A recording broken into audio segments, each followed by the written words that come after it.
Thank you so much, Tim. Today we got Tim Roberts here, guys. Tim, can I ask if you would share how you got into the world of sales? Well, Solomon, like many people, I'm an accidental salesperson. This is not what I wanted to do. I wanted to be that history teacher or something that I found out later was not going to make a ton of money for me. But I was, at a young age, I was very driven by, I wanted to be the president of the United States. And enough, the law of attraction is always at work, thoughts become things. I ended up on Capitol Hill as a young legislative aide, and unfortunately, I worked for a bad guy. And by that, I mean a verbal abuser. And 2 years, 7 days a week, he sort of robbed my self-esteem. And then so I came back home, a broken man, self-esteem gone. And my dad looked at me and he said, Tim, it's not much, but I'll give you a company car and a weekly paycheck if you'll sell for the family business, which was we sold industrial chemicals. Now, I remember looking out in the driveway, and the car was a Mercury Zephyr station wagon. Now, I got to tell you something. It's not a swag mobile by any chance, and so you want to sell quickly so you can get a new car. So Dad set trap number one. But what happened over the next 18 years, I started to make money, so I thought I was good. But the fact of the matter is, I would not tell anyone I was in selling. I hated selling. I dreamed of buyers going down in a fiery plane crash every night of the week, and I wanted nothing to do with chemicals or chemistry. At age 42, my father said, here, you've earned the right. You're the CEO, president of the company. Have a great life. I quit. I said, Dad, I'll love you to death and always will, but I hate selling, and I'm not going to do this. And so I walked from the money. I walked from the business, only to find out what was I going to do. I came upon Sandler and I said, Tim, the only skill that you have is selling.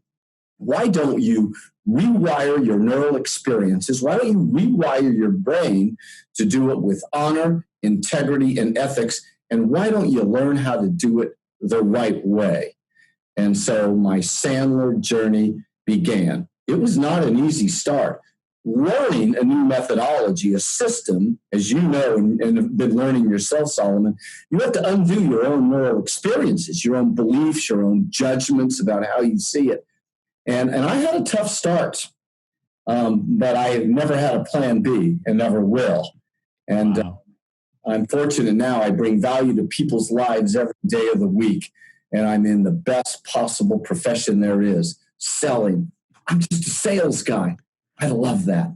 That's an amazing intro. I got to tell you, I have yet to talk to another Sandler trainer who wanted to be the president. So I think you top that list. And it's definitely a good aspiration. What are some common mistakes that in your everyday that you see salespeople make? Where, you'd be like wondering, where did you get this bad habit or a technique or attitude or whatever it might be? Well, you know me, I'm a Sandler guy, so my first thought is tell me what you think they are, because I have a good idea that you probably know. So before I share, what do you think are the 1, 2, or 3? Well, I think most of the time the salesperson feels like they got this job, they're under severe pressure because they're getting breathed down their neck, and somehow they got to make them, somebody sign a check to buy something, even if it was half the price. So they're just trying to get, that dotted line signed. Even like you said, it may not even be the right fit, but I have to go sell this product. I've memorized everything it says from top to bottom. I'm just going to show up and throw up and see who's ready to buy it. And that is what I deal with many times, because we generate leads for all of these customers, and they have warm prospects interested in their buying, that product or service. And oftentimes they're never asked any questions to find out if this company is even the right, type of company that they should be working with. Rather, I hear the speed, the size, the volume, the container size, or how many years they've been in business. And I wonder, what happened? Where's the disconnect? Because I had to pull them in the marketing, and then it's not happening on the sales side. So that's kind of what drives that question. How do they ever learn that that's what they are supposed to do? There is I guess some of it's the political background on the Hill. Can you imagine? There are a lot of lawyers on Capitol Hill. I can imagine. And I learned to sort of think in terms of evidence-based selling.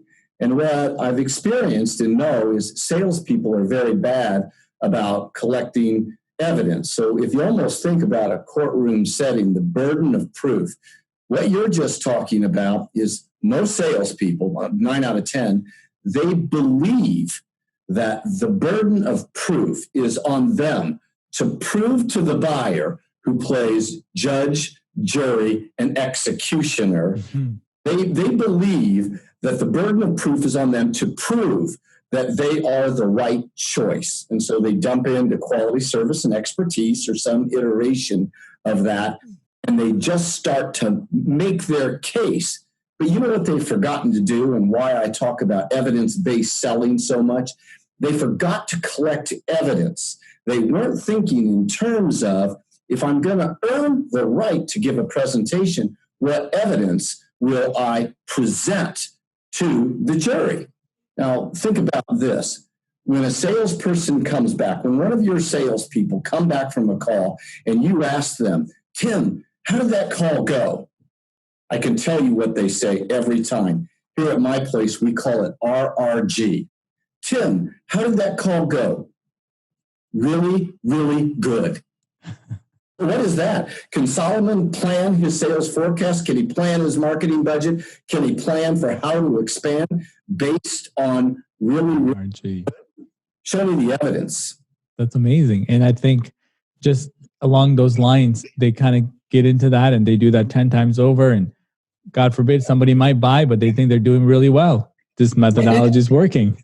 And what happens along the way? Invariably, they tell Solomon this is really, really good. And then 6 weeks later, you're going, hey, just curious about what happened to prospect. And I'll tell you what happens. To stay with my legal theme, the witness protection program. The prospect is now ghosting them, voicemail hell, voicemail jail, whatever you want to refer to it. And salespeople wonder, and then they start to blame. Well, they said they said I could get right back to them. They said, call me on Thursday. They didn't set any ground rules. You can't get mad at somebody for doing something you didn't tell them they couldn't do. And that's where, like a Sandler upfront contract is so important. In a courtroom, there are court rules. But in the buyer-seller dance, salespeople are afraid to apply some ground rules because they almost feel like they're supposed to be subservient. They're missing what we call EBS, equal business stature. Oh, man, you're on fire today. I love it. I do stuff. I know you do. And can I say this is not a wonder why you gotten the 2019 David H. Sandler Award, because clearly you absolutely deserve it. How did that make you feel, by the way? You're the second person. I talked to Hamish. He won the 2020 award. So happy to have you. How was that like? Well, I know I've been doing this for 22 years. I hang out with salespeople 11 days a week, 5 hours a day for 22 years. I can tell you who's naughty and nice pretty quick, but I struggled. And I can tell you, I think early on, my colleagues probably looked at me as, he's the guy, he just won't make it. Great guy, but won't make it. And I got no plan B. And I'm not the sharpest tool in the shed, but I wanted to bring value back to an organization that was giving me so much value. And so I thought, how can I be a thought leader? How can I give back to all these honorable people that have given so much to me? And I used to journal. We're all into as if journals or AB journals, writing down our beliefs, our affirmations. And I used to write all the time. I'm so grateful and joyful to know that I'm a David H. Sandler Award winner. It's so fun receiving this and standing before my colleagues.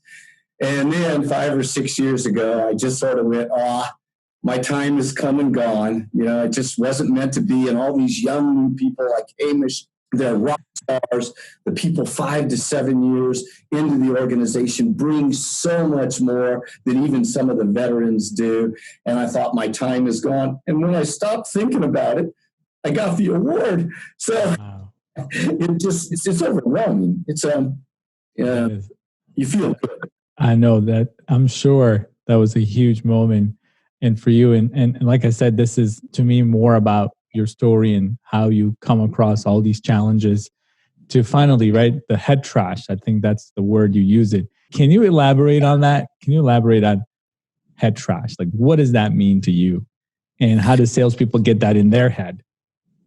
Yeah, it's kind of an easy. One of the unique things that I do, maybe in Sandler, I've coached some of my colleagues to it, so there may be more doing it. I have a no hostage policy. I'm not letting everybody do our program. If a company says, Tim, I got 50 people, need you to take all of them, I won't do it. And I often say, I'll take 5. And I'm going to take your 5 best. But I'm going to determine what best is, not you. And so along the way, as of Monday, I have done 2,197 one-on-one 2-hour interviews. My background is actually Gestalt psychotherapy. I learned a long time ago that I'm not in the sales training business. I'm in the mental intervention business. Wow. I take candidates or for my program or candidates for my clients back in time to age 6, and I listen to their codes, filters, and patterns. What did mommy and daddy tell them? Were mommy and daddy critical and judgmental? Were mommy and daddy nurturing? You can do anything you want. Were they manipulative? Did they play drama? We learn, in fact, I believe that humans are fully baked by about age 3. Your neural experience at 4 months when mom or dad are holding you in their arm and they're staring at your face all the darn time. They're learning how to communicate. They're learning what to believe. And so that child might be hearing, you are so cute. I love you. You're the best baby ever. Or they might hear dad saying, you stop crying right now, or you're going to bed and you woman go get me a beer right now. I'm coming in after you. Can you imagine what the child see, hears, and feel? So along the way, we start getting messages. They stay with you for the rest of your life. So little Timmy Roberts goes into a sales call, and I need to talk about money, but mommy is on my shoulder saying, Timmy Roberts, I told you, don't you talk about money. It's not polite to talk about money. Or dad always told me, Tim, don't buy something the first time. Think it over. Do research. Shop. Get the best price, always. Okay, so that's what the buyer says to me. Well, I can give Tim all the techniques in the world, but as soon as the buyer says, you are very smart, or the buyer says, I need to think it over, I got to shop around, I got to get the best price, my brain, my cognitive bias will say, you are very smart, Mrs. Prospect, you are just like me, that is exactly what I would do. And there goes my selling cycle. It gets longer and longer and longer. The big one of the things I train on more than anything is one of the Sandler rules, rule number 3, no mutual mystification. I've made a lot of money teaching people how to get rid of wishy-washy words. And so sometimes a buyer just has to say, we're interested. And dad's in my head saying, that means they want to buy. Tell them everything that you can do right now. No, it's not. I don't know what interested means at all. And salespeople, if I think there's one big sales sin out there, Solomon, I believe it's this. They're very vulnerable to mutual mystifications and the messages that mom and dad gave them.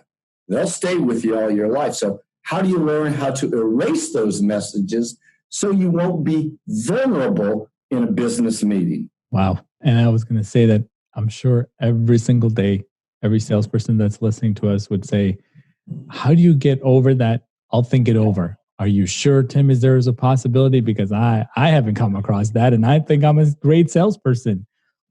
I mean, what am I doing wrong? It's probably what they're thinking. And what do you have to say to that, Tim?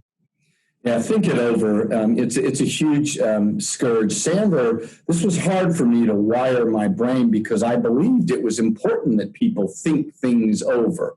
And so you have to just, one of the things I suggest to salespeople on the top of their note page when they go into a meeting to collect evidence is the first put no MM, or a circle with MM with the line through it, and then no TIOs. TIO, circle around it, line through it. Don't let it think it over. Salespeople have mom or dad in their mind saying, be nice, be polite. Don't force people to do things. And then you got a sales manager in the background that's selling, sell, Solomon, sell. Yes. And they put all this pressure on that you alluded to. So how do you, I'm hung up on this concept, psychological safety. Solomon, 4 grown men a week cry in my office. And it's been that way for a number of years. Now, I'm not saying that. I'm little Timmy Roberts. I got blue eyes. I'm 5 foot nothing. I can't hurt anybody at all.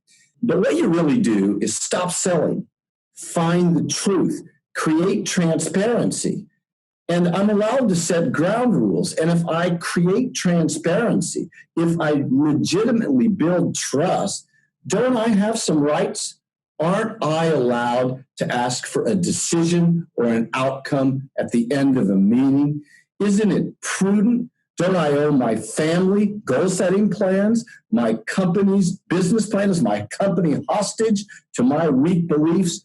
Have I not earned the right to get a decision at the end of the meeting? Now, it might be for more steps, but that's why Sandler people are so strong about, at the beginning, saying, Solomon, I'm under no illusion that we're going to be doing business today. Please, I want my no. Solomon, I'm going to make you say no to me at the end of this meeting. Is that okay if we do that? Now, I do it in this fun little weird way. I'm very weird on a sales call. There's no question about it. But that's because psychological safety. If I look and sound a little less okay than them, if I let them play the big girl role or the big boy role, I have rights too. And I have the right to an answer. And I believe that firmly. And I will always be thankful for David Sandler for showing me how to do that. I hate think it over. I love it. And I was going to say, that's a huge point about salespeople not believing that they have rights. They automatically, like you said, they think they're subservient. The buyer's over here and I'm this lowly salesperson that I'm going to get thrown out of their office in 10 minutes. I better just tell them everything I got in 9 minutes. So I have 1 minute left for questions. What are some rights that they have outside of the decision? Any other rights that you can share with the team here? Sure. They have the right to set ground rules. They have the right to ask tough questions. They have a right to know whether or not the prospect or suspect is going forward. They have the right to understand clearly if money is involved, to know what that mark is. They have a right to have access to other decision makers. Salespeople just don't think in terms of, and this is something we do in our programs all the time. Get out a pen and paper, write down, what rights do you have? Buyers believe that they have all the power. Buyers believe that they have the right not to return your call. They believe they have the right to cancel your meeting whenever they want. They believe they have the right for control of the meeting. They believe that they have a right to tell you what to do and you will do it. I had a Sandler coach look at me once early and say, Tim Roberts, when are you going to believe that you have some rights? Yikes. Yes. It was just because I was still tethered to mom and dad. I had a lot of head trash about what I was allowed to do or not to do.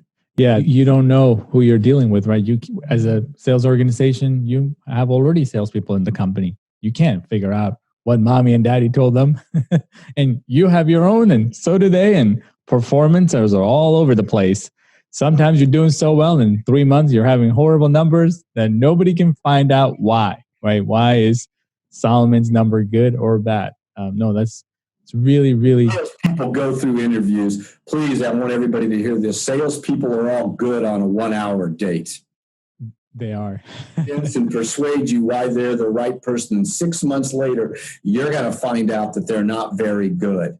And that's where we talk about the DNA of best-in-class performers. That's why I wish HR, apology to all my wonderful friends in HR, I wish they weren't always involved in hiring salespeople. Most of them don't like salespeople to begin with. Right. They leave it up to the sales manager or the VP to just find whoever they think. And they ask this amazing question, sell me a pen. And, and based on their answer, there you go. He's a great salesperson. Did you see that? That's amazing. Yeah. Tell him to give me a call. No, tell him to give Doug Cohen a call, would you? Exactly. No, maybe there's a piece of advice that you can give to that sales manager today looking to hire someone. What would you tell them in terms of growing their business and their own path in their career? Because obviously if the company grows, they're going to grow with them. What pieces of advice? Because I know Sandler has a lot for the leadership team, not just the salesperson. I go deep into the sales side because I deal with business owners every day. But there's so much more at the leadership level, in my opinion, so many books and so much resources. What pieces of advice would you give to that leadership team? It's a very good, timely, and valuable question. The first requirement I have for all leadership that goes through my programs is to make a big sign in their office. So everybody that can see it, but mainly for them. And it says this: expect what you tolerate. Because I meet with sales leaders all the time, or owners of businesses, and they say the salesman won't do this. They spend too much time on existing prospects. They're not making their dollars, they're mine. And I always go, oh, cool beans. Expect what you tolerate. And it's not the salesperson. It's you let them get away with it. Now, here's the trick or the magic. The salespeople, they will always say, I can't stand it when the sales manager's micromanaging me. Well, that's really code for I want to do whatever I want. And where sales managers, my experience, and much, much love to all the sales leaders out there, that's not a job for everybody. They get beat up in the boardroom. They get beat up by the salespeople. Tough role. But my colleague, Bill Bartlett, wrote a book, The Sales Coach's Playbook. And what I believe is that most managers do not really understand of coaching. It's different from managing. It's different from supervising. It's different from mentoring. And 35% of your time should be spent on coaching. If you ask any sales manager, they'd say, oh, Tim, 2%, 5 tops on a good week. And yet that's where the magic is, because we got winners. We probably have some losers at the bottom, but the movable middle can be coached to be at the top if you understand the dynamics of coaching, which in short order is stop putting on your Superman cape. Mm-hmm. Stop saying, Solomon, just go in this call, watch what I do. You're just going to love what I do, because I already know Solomon hates my guts and he's not going to do what I want him to do. Salespeople or sales leaders play hero all the time. When are you going to get in the business of the 5 whys? Why'd you do it that way? Why did you ask for that or that particular question? Or why did you, if they can get deep and help the salesperson become self-aware and do a self-discovery, the salesperson will go, you know what I think I'm going to do on the next call? And then I got to get in the validation business and say, you're a genius. I love that. What a great idea. Let's try that. And maybe you might also think about open their minds, invite them to consider. Do you think many ways that's what we really try to do on the sales side? And just asking the right question and to the prospect, if that was the prospect, it's technically, you know that your product is superior, but they don't, but they think we're all the same and we're all here to just, take their money and not give them the service that they want. But truly, we're trying to help them open their mind and be, be open-minded to say, is there another way of doing this? Can I solve this another way? Many times that's what we're trying to do by uncovering their pain, asking the right questions, figuring out, how do you go about decision-making? Is there a budget set aside for this? It's the same kind of process, because many times they don't know what they're buying, right? Most people don't know what they're buying, how they're going to decide what to buy. They judge it on everything else other than the product, or maybe they look at the brand, the label, or the price, even, sadly, sometimes. And I feel like that's what many times makes a salesperson better at their job, is simply guiding the prospect through that process of buying that's very different from everyone else that they come across? I challenge myself all the time with these words: test the strength, test the strength. So at the bottom of the pain compartment, I have to test the strength of their commitment to change. I have to test the strength at the end of the budget step. I test the strength at the end of the decision-making process step. My experience as a trainer and spending so much time with salespeople and sales leaders, they are not capable of asking enough questions because they can't hear mutual mystification. If a buyer says, Solomon, I have a big problem with, the cognitive default is, well, let me show you how we can make that go away. And they jump to a premature presentation instead of, did they hear what the person just said? And even when people are learning Sandler, they'll go, Tim, he said problem. I should have explored problem. No, that's not it. You should have explored the word big. You have no idea what big means. So for me, I got a half hour of questions. Curiosity is your number one tool in sales. The key is to focus, and I'm stealing this from the book, page 54, left-hand side, the book Trusted Advisor. I'm stealing from this paragraph on curiosity. The key is, or it's page 56, sorry. The key is to focus not on what you know, but on what you don't know. And that's curiosity, the constant asking of questions. Solomon, let me ask you, have you ever timed yourself in the pain compartment? Nope, I have not. I should. Can you imagine that exercise if you sat down and went, it's 9:10, I just entered the pain compartment, and then make a note when you make the move to the budget step. Solomon, if it's 9:18, you haven't done a very good job.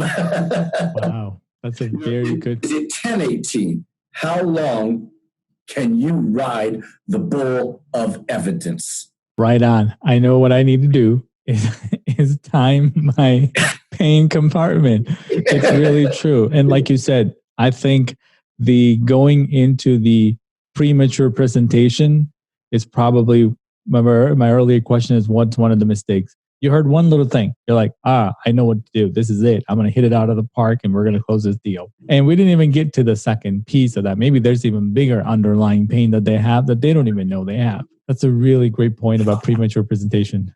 I have a line in my head, and I've stolen this from the book Trusted Advisor too, and it's this: resist with conviction the urge to present or talk about yourself. Subordinate your ego to the service of your clients, and you will always win. And that's on page 163, bottom right side of the book, Trusted Advisor. I love how you know where page it is and where it is on the page. Well, my franchise is called Trust Point. We view the word trust as pretty sacred. And Solomon, that's because we know that most people do not know how trust works. They don't. Sandler taught me a lot about the word trust. Most salespeople cannot tell you. They know bonding and rapport is important to them, relationships. And I do this all the time. Great. What does rapport mean? People will say the darndest thing. They don't even know what rapport means. It's a French word that means give back or offer back. And what is it that you're giving back or offering back? The other human.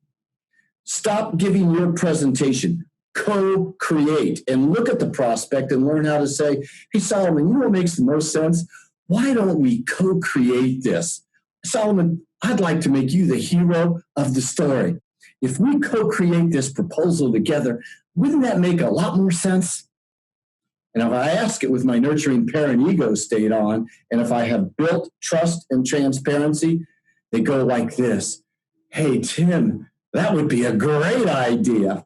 They want to, but you got to be able to invite them in. So you have to understand, resist with conviction, the urge, subordinate your ego to the service of your clients.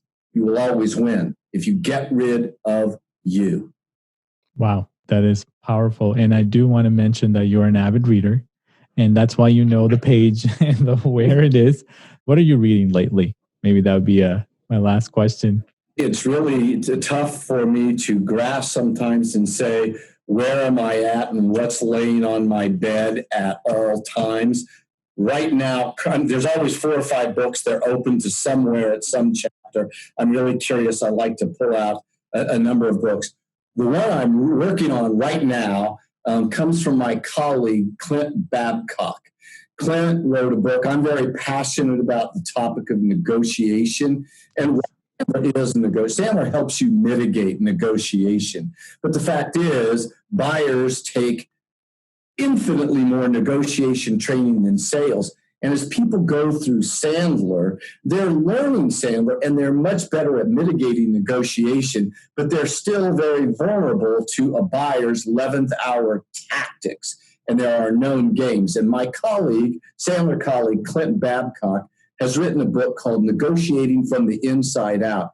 I would be remiss in my responsibilities if I didn't plug my good friend and say, Negotiating from the Inside Out. Sandler, married to the concept of negotiation, very well written, very well done. That's a great one. I haven't checked that out yet. I'm sure I will. And also, you're right. The 11th hour techniques or asking for concessions. And if only you would give your price, I would love to do business with you. Any one small minute advice that you can give, and we can end it at that, because you have such an amazing point about negotiation. Anything that you can share when the customer asks the last minute. What options do we have for that entry-level salesperson today saying, geez, I can get this deal today only if my sales manager would say yes? Yeah, there's 2 things that go on. First, we have to stop emotional involvement in the sales thing. But when I'm in the budget step and they might ask me about an investment, I always say, oh, don't worry about that. I'm the most expensive guy in the Midwest. Ain't that cool? I sit there and smile at them, and they look at me like, I don't think he's kidding around. And I sort of look back like, no, I'm not kidding around, and I've earned the right to do that. And it's because I have a belief in the value that I'm going to bring. And the way you mitigate it at the 11th hour, you have to be good in the budget compartment and say, here's the thing, Mrs. Prospect or Mr. Prospect, we always put our best foot forward the first time. I want to make sure we don't have to negotiate and play games. Got to put our best foot forward the first time. Does that make sense? Is that fair? I take it away early on, so if they bring it up at the end of the game, I'm able to go, oh, remember, I always put my best foot forward the first time. That price stays. And I smile at them. Now, I may have to make a concession at some point, but I'm going to make it look painful. I'm going to struggle. I have no interest in it. I'm going to get something of equal or greater value in return if I make that concession. But I'm more interested in making it go away early. Best foot forward the first time. Smile. Don't flinch. Wow. That is a great place to end today. That was amazing. Thank you again. And I love the stories that you shared, especially what mommy and daddy teaches you, because it doesn't matter how old you are, you're still going to go with that. And many times you're already teaching your kids what mommy and daddy taught you too. So you're creating more products of yourself, and they may have to rewire all that stuff that they learned, right? This is exactly what people do. By the way, mom and dad said hi. Oh, exactly. Always right here with me. Exactly. So thank you again for joining me. I think we're going to do another one at some point in the future. Love the energy. Thank you for bringing so many years of your wisdom to the show today. I'm grateful. I love talking sales. I love hanging out with salespeople. It's a very honorable profession. And Solomon, thank you very much for what you do and what you're doing. Very grateful.